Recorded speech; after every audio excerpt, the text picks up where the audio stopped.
Hi hello ನಮಸ್ಕಾರ ವೀಕ್ಷಕರೇ, ನೀವು ನೋಡ್ತಾ ಇದ್ದೀರಾ ಸಂಜಯ್ಸ್ ಯೂಟ್ಯೂಬ್ ಚಾನಲ್. ವೀಕ್ಷಕರೇ, ಈ ವಿಡಿಯೋದಲ್ಲಿ ರೋಮನ್ ರೈನ್ಸ್ನ ಕಂಪ್ಲೀಟ್ ಲೈಫ್ ಸ್ಟೋರಿ ಬಗ್ಗೆ ತಿಳ್ಕೊಳ್ಳೋಣ. ಡಬ್ಲ್ಯೂಡಬ್ಲ್ಯೂನ ಸೂಪರ್ ಸ್ಟಾರ್ಗಳಾದಂತಹ ಅಂಡರ್ಟೇಕರ್ ಮತ್ತು ಚಾನ್ಸಿನ ಬಳಿಕ ಭಾರತದಲ್ಲಿ ಅತಿ ಹೆಚ್ಚು ಪ್ರಮಾಣದ ಫ್ಯಾನ್ಸ್ ಹೊಂದಿರುವ ಮೂರನೆಯ ಡಬ್ಲ್ಯೂಡಬ್ಲ್ಯೂ ರೆಸ್ಲರ್ ಅಂದರೆ ಅದು ರೋಮನ್ ರೈನ್ಸ್. ಈ ವಿಡಿಯೋದಲ್ಲಿ ರೋಮನ್ ರೈನ್ಸ್ ಅವರ ಡಬ್ಲ್ಯೂಡಬ್ಲ್ಯೂ ಕೆರಿಯರ್ ಹೇಗೆ ಸ್ಟಾರ್ಟ್ ಆಯಿತು ಮತ್ತು ಹೇಗೆ ಬಹಳ ಕಡಿಮೆ ಟೈಮಲ್ಲಿ ರೋಮನ್ ರೈನ್ಸ್ ಹೇಗೆ ಡಬ್ಲ್ಯೂಡಬ್ಲ್ಯೂನ ಸೂಪರ್ ಸ್ಟಾರ್ ಆದರು ಅಂತ ನೋಡೋಣ. ಸೊ ಅದಕ್ಕಿಂತ ಮುಂಚೆ ನೀವೇನಾದರೂ ನನ್ನ ಚಾನಲ್ಗೆ ಹೊಸಬರಾಗಿದ್ದರೆ ದಯವಿಟ್ಟು ಸಬ್ಸ್ಕ್ರೈಬ್ ಮಾಡಿ, ಸಪೋರ್ಟ್ ಮಾಡಿ ಅಂತ ಹೇಳ್ತಾ ವಿಡಿಯೋ ಸ್ಟಾರ್ಟ್ ಮಾಡೋಣ. ರೋಮನ್ ರೈನ್ಸ್ ಅವರ ಮೂಲ ಹೆಸರು ಲೆಡಿ ಜೋಸೆಫ್ ಜೋ ಅನವಾ ಅಂತ.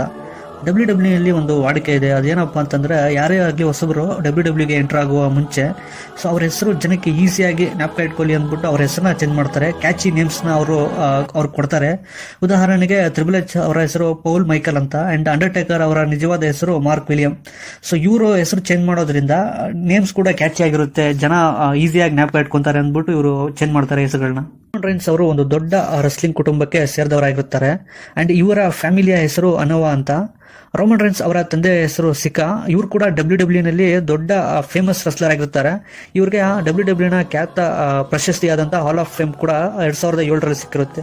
ಡಬ್ಲ್ಯೂಡಬ್ಲ್ಯೂನ ಅನೇಕ ಫೇಮಸ್ ರೆಸ್ಲರ್ಸ್ ಹಾಗೂ ಮಾಜಿ ರೆಸ್ಲರ್ಸ್ ಇವರ ಕುಟುಂಬಕ್ಕೆ ಬಹಳ ಹತ್ತಿರವಾದ ಸಂಬಂಧಿಗಳೇ ಆಗಬೇಕು. ಉದಾಹರಣೆಗೆ ಡಬ್ಲ್ಯೂಡಬ್ಲ್ಯೂನ ಸ್ಟಾರ್ಗಳಾದಂತಹ ಉಮಾಗಾ, ರಿಕೇಶಿ, ಯುಕೋಜಾನಾ, ದಿ ಟಾಂಗಾ ಕಿಡ್ ಮತ್ತು ಇತ್ತೀಚೆಗೆ ಈಗ ಫೇಮಸ್ ಆಗ್ತಾ ಇರುವಂತಹ ದಿ ಉಸೋ ಬ್ರದರ್ಸ್ ಕೂಡ ಇವರ ಸಂಬಂಧಿಯೇ ಆಗಬೇಕು. ಅಷ್ಟೇ ಯಾಕೆ ಡಬ್ಲ್ಯೂಡಬ್ಲ್ಯೂ ಹಾಗೂ ಹಾಲಿವುಡ್ನ ಫೇಮಸ್ ಆಕ್ಟರ್ ಆದಂತಹ ರಾಕ್ ಕೂಡ ಇವರ ಕುಟುಂಬದವರೇ ಆಗಿರ್ತಾರೆ. ಇವ್ರ ಫ್ಯಾಮಿಲಿಯಲ್ಲಿ ಎಷ್ಟು ಜನ ಡಬ್ಲ್ಯೂಡಬ್ಲ್ಯೂ ರೆಸ್ಲರ್ಸ್ ಇದ್ರು ಕೂಡ ಅವ್ರ ತಂದೆಗೆ ರೋಮನ್ ರೈನ್ಸ್ ಕೂಡ ಅವ್ರ ತರನೇ ದೊಡ್ಡ ಡಬ್ಲ್ಯೂಡಬ್ಲ್ಯೂ ರೆಸ್ಲರ್ ಆಗಬೇಕಂತ ತುಂಬ ಆಸೆ ಇರುತ್ತೆ. ಆದರೆ ರೋಮನ್ಗೆ ಚಿಕ್ಕ ವಯಸ್ಸಿನಿಂದ ಫುಟ್ಬಾಲ್ ಆಡೋದು ಅಂದರೆ ತುಂಬ ಇಷ್ಟ. 2006ರಿಂದ ಕಂಟಿನ್ಯೂಸ್ ಆಗಿ 3 ವರ್ಷ ಅವ್ರ ಕಾಲೇಜ್ನಲ್ಲಿ ಫುಟ್ಬಾಲ್ ಆಡ್ತಾ ಇದ್ರು. ಇವ್ರು ಎಷ್ಟು ಚೆನ್ನಾಗಿ ಆಡ್ತಾ ಇದ್ರು ಅಂದರೆ ಅವ್ರ ಟೀಮ್ ಅವರನ್ನೇ ಕ್ಯಾಪ್ಟನ್ ಮಾಡಿಬಿಡ್ತಾರೆ, ರೋಮನ್ ರೈನ್ಸ್ನೇ ಕ್ಯಾಪ್ಟನ್ ಮಾಡಿಬಿಡ್ತಾರೆ. ಸೊ ಇದೇ ಟೈಮಲ್ಲಿ ಡಬ್ಲ್ಯೂಡಬ್ಲ್ಯೂನ ಮುಖ್ಯಸ್ಥರಾದ ವಿನ್ಸ್ ಮೆಕ್ಮನ್ ಇವ್ರನ್ನ ಕಾಂಟ್ಯಾಕ್ಟ್ ಮಾಡ್ತಾನೆ ಇರ್ತಾರೆ ಡಬ್ಲ್ಯೂಡಬ್ಲ್ಯೂಗೆ ಜಾಯ್ನ್ ಆಗು ಅಂದ್ಬಿಟ್ಟು. ಆದರೆ ರೋಮನ್ ರೈನ್ಸ್ ಪದೇ ಪದೇ ಆ ಆಫರ್ನ ನಿರಾಕರಿಸ್ತಾ ಇರ್ತಾರೆ. ಆದರೆ ನವೆಂಬರ್ 10, 2008ರಲ್ಲಿ ರೋಮನ್ ರೈನ್ಸ್ ಫುಟ್ಬಾಲ್ನಿಂದ ರಿಟೈರ್ ಆಗ್ತಾರೆ. ಸೊ ಇದಾದಮೇಲೆ ಫೈನಲಿ ರೋಮನ್ ರೈನ್ಸ್ 2010ರಲ್ಲಿ ಡಬ್ಲ್ಯೂಡಬ್ಲ್ಯೂನ ಡೆವಲಪ್ಮೆಂಟ್ ಕಾಂಟ್ರಾಕ್ಟ್ಗೆ ಸೈನ್ ಮಾಡ್ತಾರೆ. ಸೊ ಇವ್ರನ್ನ ಟ್ರೈನ್ ಮಾಡೋಕ್ಕೆ ಫ್ಲೋರಿಡಾ ಚಾಂಪಿಯನ್ಶಿಪ್ ರೆಸ್ಲಿಂಗ್ಗೆ ಕಳಿಸ್ತಾರೆ, FCW. ಈ FCW ಅಂತಂದರೆ ಡಬ್ಲ್ಯೂಡಬ್ಲ್ಯೂ ರೆಸ್ಲಿಂಗ್ ಮೇನ್ ಇವೆಂಟ್ಗಳಾದಂತಹ ರಾ ಮತ್ತು ಸ್ಮ್ಯಾಕ್ ಡೌನ್ಗೆ ಕಳಿಸೋಕ್ಕಿಂತ ಮುಂಚೆ ಸೊ ಇವ್ರನ್ನ ಟ್ರೈನ್ ಮಾಡ್ತಾರೆ. ಸೊ ಈ ಟ್ರೈನ್ ಮಾಡೋ ವೇದಿಕೆನ FCW ಅಂತ ಕರೀತಾರೆ ಅವರು. ಸೊ ಇವಾಗ NXT ಇದೆ, NXTಕ್ಕಿಂತ ಮುಂಚೆ FCW ಇತ್ತು ಡಬ್ಲ್ಯೂಡಬ್ಲ್ಯೂನಲ್ಲಿ. ಸೆಪ್ಟೆಂಬರ್ 9, 2010ರಂದು ರೋಮನ್ ರೈನ್ಸ್ ಅವರ ಡೆಬ್ಯೂ ಆಗುತ್ತೆ. ಆಗ ಅವ್ರನ್ನ ರೋಮನ್ ಲೀಕಿ ಅಂತಾನೆ ಕರಿತಾ ಇದ್ರು. ಇವ್ರನ್ನ ಕಾಮೆಂಟೇಟರ್ಸ್ ಜಾಸ್ತಿ ಲೀಕಿ ಅಂತ ಕರಿತಾ ಇದ್ರು. ಇವರ ಫಸ್ಟ್ ಮ್ಯಾಚ್ನಲ್ಲಿ ರಿಚಿ ಸ್ಟೀಮ್ ಬೋಟ್ಸ್ ವಿರುದ್ಧ ರೋಮನ್ ರೈನ್ಸ್ ಸೋಲ್ತಾರೆ. ರೋಮನ್ ರೈನ್ಸ್ FCWನಲ್ಲಿ ಫಾದರಾಕ್ ಮ್ಯಾನ್ ವಿರುದ್ಧ ಸೆಪ್ಟೆಂಬರ್ 21, 2010ರಲ್ಲಿ ತಮ್ಮ ಫಸ್ಟ್ ಮ್ಯಾಚ್ನ ಗೆಲ್ತಾರೆ. FCWನಲ್ಲಿ ಆರಂಭದಲ್ಲಿ ಜಾಸ್ತಿ ಟ್ಯಾಗ್ ಟೀಮ್ ಮ್ಯಾಚ್ಗಳನ್ನ ರೋಮನ್ ರೈನ್ಸ್ ಆಡ್ತಾ ಇದ್ರು. ಫೆಬ್ರವರಿ 5, 2011ರಲ್ಲಿ ಡೀನ್ ಆಂಬ್ರೋಸ್ ಮತ್ತು ಸೆತ್ ರಾಲಿನ್ಸ್ ವಿರುದ್ಧ ಟ್ರಿಬಲ್ ಥ್ರೆಟ್ ಮ್ಯಾಚ್ ಆಡ್ತಾರೆ ರೋಮನ್ ರೈನ್ಸ್. ಈ ಮ್ಯಾಚಲ್ಲಿ ರೋಮನ್ ರೈನ್ಸ್ ಗೆಲ್ತಾರೆ. ರೋಮನ್ ರೈನ್ಸ್ FCWನ ಟ್ಯಾಗ್ ಟೀಮ್ ಚಾಂಪಿಯನ್ ಕೂಡ ಆಗಿದ್ರು. ಸೊ ಅವರ ಟ್ಯಾಗ್ ಟೀಮ್ ಪಾರ್ಟ್ನರ್ ಅವರ ಹೆಸರು ಮೈಕಲ್ ಟ್ಯಾಂಗೋಲೋ. ಡಬ್ಲ್ಯೂಡಬ್ಲ್ಯೂ 2012ರಲ್ಲಿ FCWನ NXT ಅಂತ ಹೆಸರನ್ನ ಚೇಂಜ್ ಮಾಡ್ತಾರೆ. ರೋಮನ್ ಲೀಕಿ ಅಂತ ಇರೋ ಹೆಸರನ್ನ ಕೂಡ ರೋಮನ್ ರೈನ್ಸ್ ಅಂತ ಹೆಸರನ್ನ ಚೇಂಜ್ ಮಾಡ್ತಾರೆ. ರೋಮನ್ ತಮ್ಮ NXT ಡೆಬ್ಯೂ ಮ್ಯಾಚಲ್ಲಿ CJ ಪಾರ್ಕರ್ ವಿರುದ್ಧ ಫಸ್ಟ್ ಮ್ಯಾಚ್ ಗೆಲ್ತಾರೆ. ರೋಮನ್ ಅವರು NXTಯಲ್ಲಿ ತಮ್ಮ ಲಾಸ್ಟ್ ಮ್ಯಾಚ್ನ ಡಿಸೆಂಬರ್ 5, 2012ರಂದು ಆಡ್ತಾರೆ. ಆ ಮ್ಯಾಚಲ್ಲಿ ಕೂಡ ರೋಮನ್ ರೈನ್ಸ್ ಗೆಲ್ತಾರೆ. WWE ಮೇನ್ ಇವೆಂಟ್ನಲ್ಲಿ ರೋಮನ್ ರೈನ್ಸ್ ಅವರು ಮೊದಲ ಬಾರಿ ಕಾಣಿಸ್ಕೊಂಡಿದ್ದು ಸರ್ವೈವರ್ ಸೀರೀಸ್ನಲ್ಲಿ ಸೆತ್ ರಾಲಿನ್ಸ್ ಮತ್ತು ಡೀನ್ ಆಂಬ್ರೋಸ್ ಜೊತೆ ಕಾಣಿಸ್ಕೊಳ್ತಾರೆ. ಆಗ ರೈಬ್ಯಾಕ್ ಮತ್ತು CM ಪಂಕ್ ನಡುವೆ ಮ್ಯಾಚ್ ನಡೀತಾ ಇರುತ್ತೆ.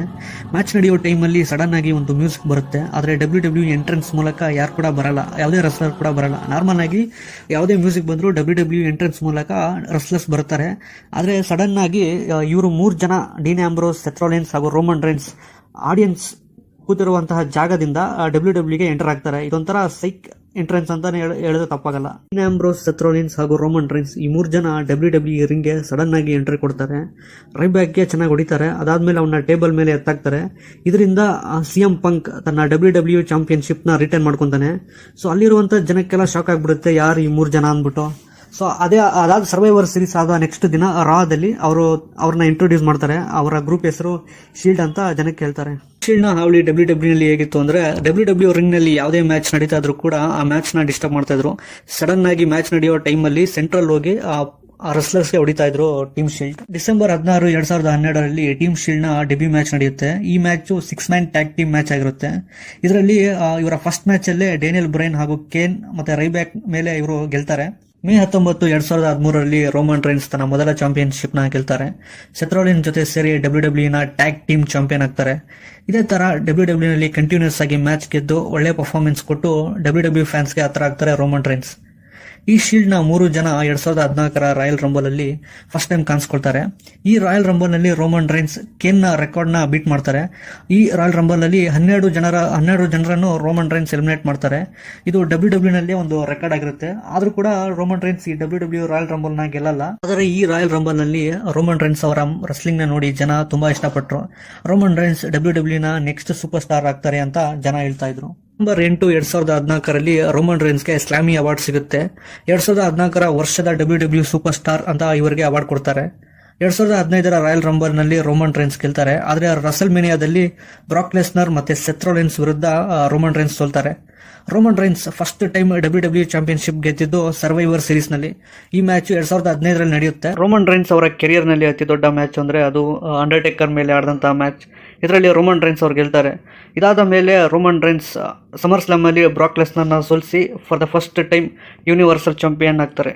ಅಮೆರಿಕಾದ ಒಂದು ಮ್ಯಾಗಝಿನ್ ನ ಪ್ರಕಾರ ರೋಮನ್ ರೈನ್ಸ್ ಅವರ WWE ಸ್ಯಾಲರಿ $5,24,000 ಒಂದು ವರ್ಷಕ್ಕೆ, ಅಂದ್ರೆ $3,71,93,000. 2014ರಲ್ಲಿ ರೋಮನ್ ರೈನ್ಸ್ ಅವರಿಗೆ ಮದುವೆ ಆಗುತ್ತೆ. ರೋಮನ್ ರೈನ್ಸ್ ಅವರ ಹೆಂಡತಿಯ ಹೆಸರು ಗಲಿನಾ ಬೇಕರ್. ರೋಮನ್ ರೈನ್ಸ್ಗೆ 3 ಜನ ಮಕ್ಕಳಿದ್ದಾರೆ. ರೋಮನ್ ರೈನ್ಸ್ ಅವರ ಫೇವರೇಟ್ WWE ಸೂಪರ್ ಸ್ಟಾರ್ ಯಾರು ಅಂದ್ರೆ ಅದು ಬ್ರೆಟ್ ಹಾರ್ಟ್. ಅಂಡ್ ರೋಮನ್ ರೈನ್ಸ್ ಅವರ ಫೇವರೇಟ್ WWE ಬೆಸ್ಟ್ ಫ್ರೆಂಡ್ ಯಾರಪ್ಪ ಅಂತಂದ್ರೆ ಅದು R-Truth. WWE ಚಾಂಪಿಯನ್ ಆಗಿ ರೋಮನ್ ರೈನ್ಸ್ WWE ಫ್ಯಾನ್ಸ್ಗೆ ಎಂಟರ್ಟೈನ್ಮೆಂಟ್ ಕೊಡ್ತಾನೆ ಇದ್ರು. ಆದ್ರೆ 2018ರಲ್ಲಿ ತಾವು 11 ವರ್ಷದಿಂದ ಲುಕಿಮಿಯಾ ಎಂಬ ರೋಗದ ವಿರುದ್ಧ ಹೋರಾಡ್ತಾ ಇದ್ರು ಅಂತ ಅವರು ಹೇಳಿದ್ರು. ಆದ್ರೆ ಅದು 2018ರಲ್ಲಿ ಜಾಸ್ತಿ ಆಗಿತ್ತು. ಆದ್ದರಿಂದ ಸ್ವಲ್ಪ ದಿನ ಅವರು WWE ಇಂದ ದೂರ ಉಳಿದ್ರು. ರೋಮನ್ ರೈನ್ಸ್ ಲುಕಿಮಿಯಾ ಎಂಬ ರೋಗದಿಂದ ರಿಕವರ್ ಆಗಿ ಫಿಲ್ಮ್ ಅಲ್ಲಿ ಕಾಣಿಸ್ಕೊಂಡ್ರು.